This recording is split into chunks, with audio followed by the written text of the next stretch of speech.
Hey guys, we are continuing our series on homemade fertilizers, most of them that you can make for free or else for extremely cheap. And today we're going to talk about one of my favorites, the thing that I find really probably works the best and the most easiest is manure.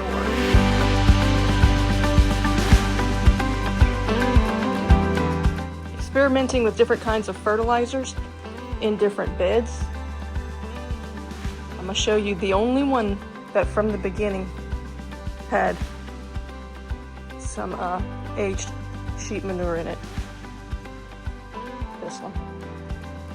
This one that is just spilling out in every direction is definitely the winner of the few different fertilizers. And of course, that's to be expected. Manure really is the gold standard. Hey guys, I am back doing a series on homemade fertilizers that you can make that are free, healthy for your garden and soil, won't destroy your soil over time like a lot of the commercial chemical ones do. And of course, those are very expensive, and these are very inexpensive or free, maybe things that you have on hand. So today we're going to talk about manure. It's not pleasant, but you know, it's actually probably one of the best things you can put in your garden.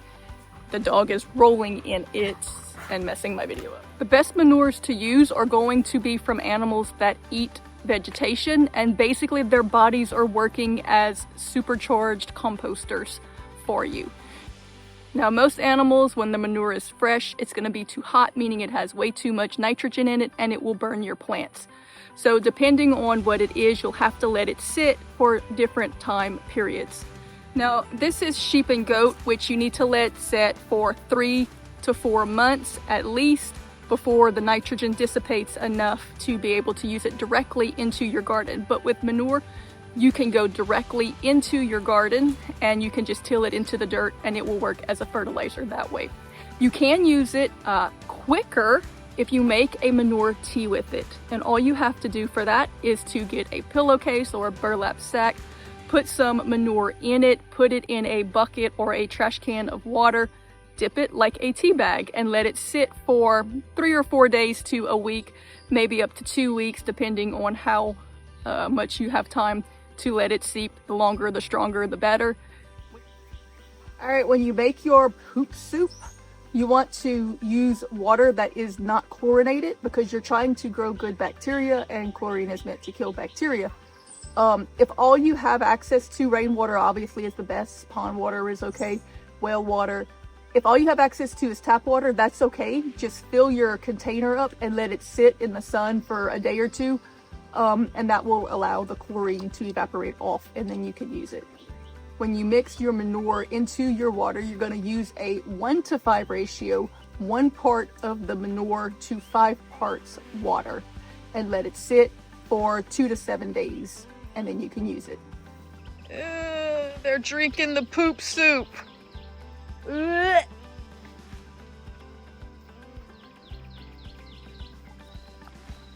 right, our poop soup has been sitting for several days.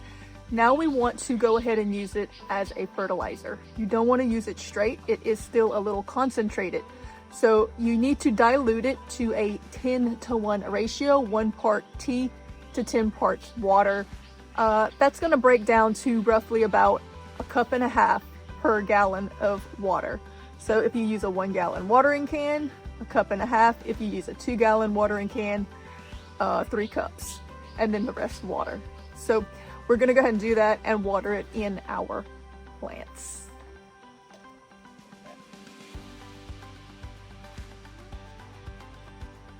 I don't know if you can see this. It's really, really rich. And it doesn't stink. It's not bad. Keep it stirring it every day. And it honestly doesn't smell like anything at this point.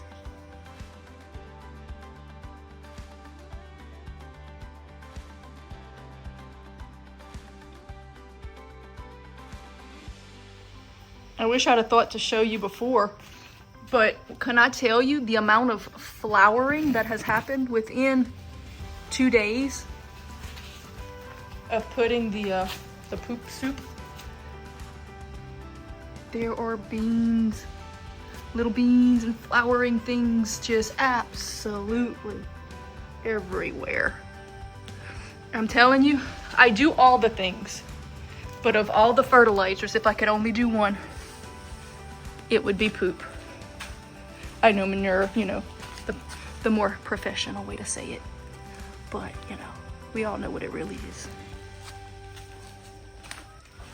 Nothing beats it. Nothing comes close. If you're using fresh manure, you can do this so that you don't have to wait the 3 or 4 months. However, it's not recommended to do that when your plants are already producing food, because you don't want the bacteria from fresh manure going directly on your food.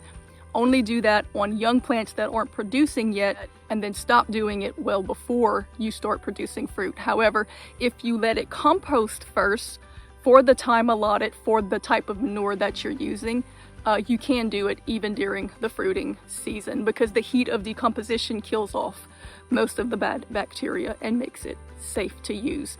So I hope that's not too confusing. If you use it while it's hot to make a tea, only use it on the soil around your plants when they're not producing things that you're going to eat. Once they're producing fruit or vegetables, only use manure teas that are made from composted manure. That's manure that's sat out long enough for it to go through the decomposition process. For sheep and goat, like I said, that's going to be 3 to 4 months. That's what's behind me here.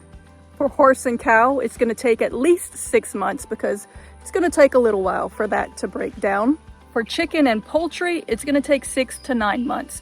Chickens have a very strong manure, and do not put it directly on your plants. You will kill them. It does need to rest for quite a while. Chickens actually don't have bladders. Their urine actually comes out through their fecal matter. So it's a little bit extra potent, full of ammonia. Let it rest a good 9 months, I would suggest, before you try to use it. Rabbits, however, they are the perfect composters. In fact, I'm going to do you a whole video just on rabbit poop fertilizer, because it is so amazing.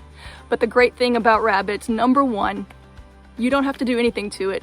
It doesn't need to be composted. It doesn't have to sit. It's not hot. It's not acidic. You can take it, put it directly on your plants. Your plants will absolutely love it. All right, let's talk about this, because I know I'm going to get it in the comments. You're going to ask, some of you nasty, dirty people are going to ask if you can use human poop. Technically, yes, you can, with some caveats. In other countries, in third world countries, they actually use it a lot. It's very hot. It needs to be composted for a year. In colder climates, maybe even up to 2 years. And I would not ever consider using it unless you know exactly who the poop came from, because you can spread diseases like that. Some of you in the United States, where I live, may remember several years back, there was a case where a lot of school children contracted hepatitis from strawberries that were imported from Mexico because they were fertilizing the crops with human sewage. So it's not something I recommend in a survival situation. Yes, you can definitely use it. In other countries, they do often do it, which again is another reason to grow your own food and know exactly what you get and where it comes from and how they raised it. Okay, so since the experiment's over, in an effort to turn this more like this, I went ahead and added the poop down the middle with just a soak hose on top that will gently rinse the tea into the soil. Manure is a free fertilizer source that is very easy to find. The nutrients in manure are tied up in organic forms. This means that they aren't all available to the plant at once. Instead, they break down slowly over weeks or months, providing a steady drip feed that improves the soil microbiome over time instead of damaging it, like many chemical fertilizers do. Manure is alive with beneficial bacteria and fungi. When you add it to your garden, you essentially inoculate the dirt. This microbiome activity helps to suppress soil-borne diseases, converts minerals into forms that plants can actually absorb, and attract earthworms, which further aerate and fertilize the soil. All right, there you go, the thing that I find helps the most. I hope that you have found this video helpful. Make sure that you like, share, and subscribe. Do all of those things that will let you be notified as we put out more content. There's a whole lot more coming. Thanks for watching, and as always, see you next time.